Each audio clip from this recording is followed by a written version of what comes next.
আজকে আপনাদের মাঝে খুবই মুখরোচক দেশি মোরগের একটা রেসিপি শেয়ার করব।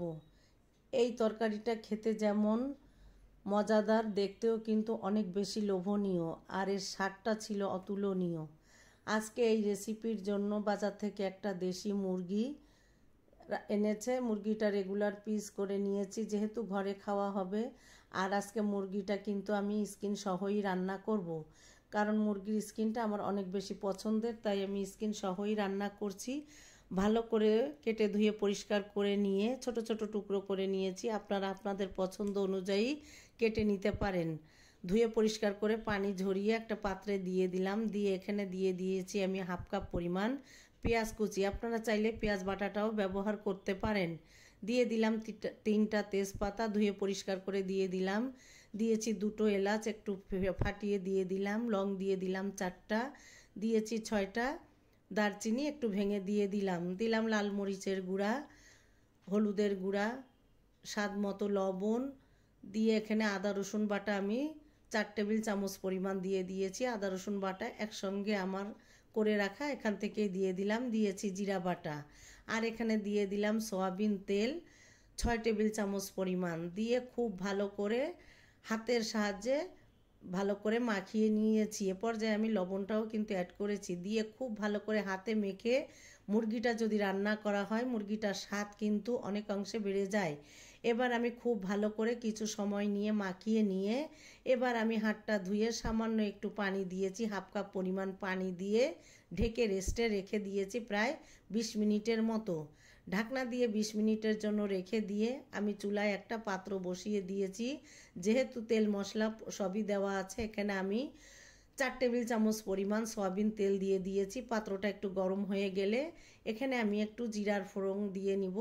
আস্ত জিরা দিয়ে দিলাম আমি হাফ টেবিল চামচ পরিমাণ। 2টো এলাচ ভেঙে দিয়ে দিলাম, এতে সুন্দর একটা ফ্লেভার অ্যাড হবে। দারচিনি ভেঙে দিয়েছি 2 টুকরা। দিয়ে এখানে 1 কাপ পরিমাণ পেঁয়াজ কুচি দিয়ে দিলাম।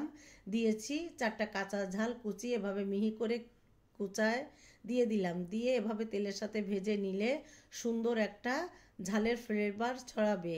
এবার দিয়ে নাড়াচাড়া করে আমি পেঁয়াজটাকে হালকা বেরেস্তা করে নিয়েছি। খুব বেশি বেরেস্তা করব না, হালকা এভাবে নরম হয়ে আসলে আমি যে মুরগিটা মাখিয়ে রেখেছি, এই পর্যায়ে এই পেঁয়াজের বেরেস্তাটা কিন্তু আমি এই মুরগিটায় অ্যাড করে দিচ্ছি। আর দিয়ে ভালো করে নাড়াচাড়া করে ঢাকনা দিয়ে আমি রান্না করে নিয়েছি প্রায় 10 মিনিটের মতো। এখানে কিন্তু আমি হাঁড়িটাকে আমি পাল্টে নিয়েছি, নিয়ে আমি চুলায় বসিয়ে রান্না করে নিয়েছি 10 মিনিটের মতো। মিডিয়াম আঁচে আমি রান্না করেছি। রান্না করে 10 মিনিট পরে আমি ঢাকনা তুলে মুরগি থেকে আরও কিছুটা পানি বের হয়েছে। এবার ভালো করে হাতলের সাহায্যে নাড়াচাড়া করে তেল মশলা সমস্ত গোশতের ভিতরে ভালো করে নাড়াচাড়া করে মিশিয়ে দিলাম।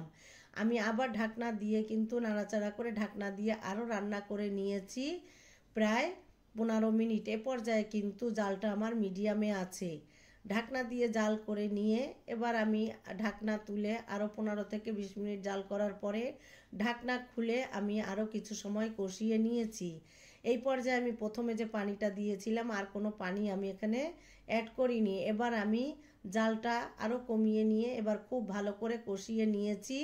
আমার তেলটা কিন্তু আপনারা দেখতে পাচ্ছেন উপরে উঠে এসেছে। এই পর্যায়ে কিন্তু আমি আমার পছন্দ অনুযায়ী এখানে ঝোল অ্যাড করব। আপনারা চাইলে আপনাদের পছন্দ অনুযায়ী এখানে পানি দিতে পারেন। আমি তেজপাতাটা উঠিয়ে ফেলে দিলাম। দিয়ে এখানে কিন্তু আমি গরম পানি অ্যাড করেছি। গোশততে গরম পানিটা অ্যাড করলে খুব দ্রুত রান্না হয়ে যায়।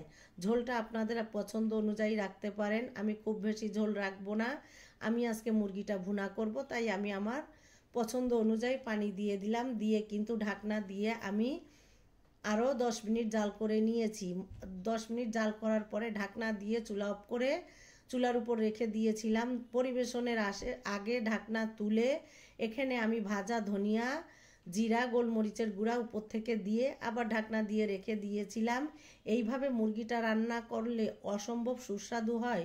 রুটি, পরোটা, সাদা ভাত, পোলাও, খিচুড়ির সাথে এর স্বাদ কিন্তু অতুলনীয়।